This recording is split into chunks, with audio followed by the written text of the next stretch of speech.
Have you ever recorded a video that looks too blue or too orange?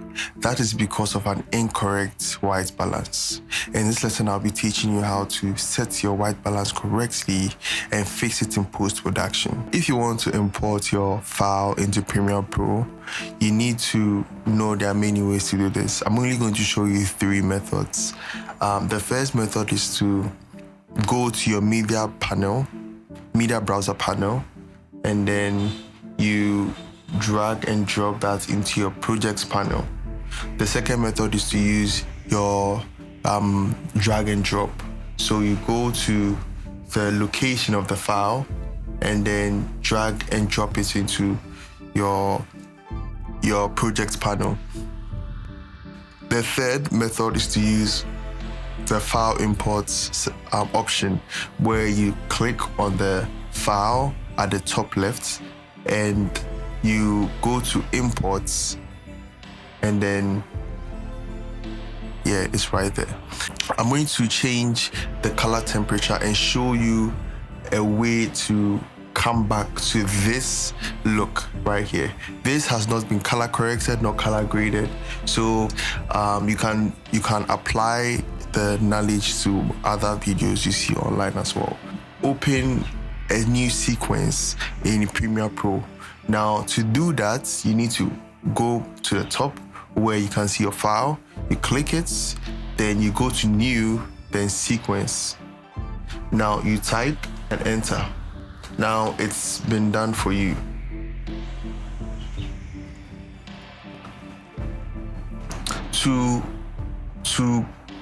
To start working on the video, simply drag and drop that into your timeline. I'm going to change the color temperature just so that you can see how it looks like when it's too blue and when it's too orange. So in order to do that as well, you go to the top where the workspaces icon is, you can see, and then you click on your color.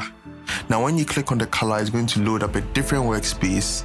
You're going to go to your basic color correction panel, and then you're going to show everything here. I told you you're going to be fixing too blue or too orange.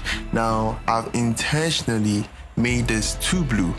Now in order to fix this, there's a button here where it's like an eyedropper. It's the same thing in Photoshop.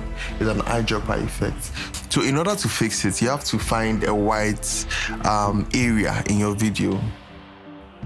So because I want to be specific on what I want, I'm going to zoom in and pick this white object, then click on the white balance button over here.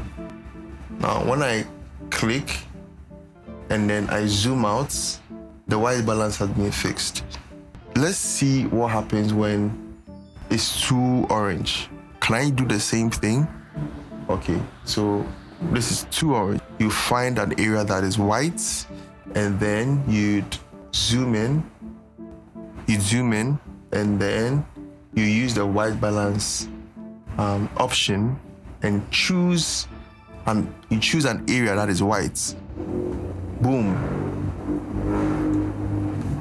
And it is fixed. Now that we've fixed the white balance, let's move on to fixing the exposure, contrast, and saturation.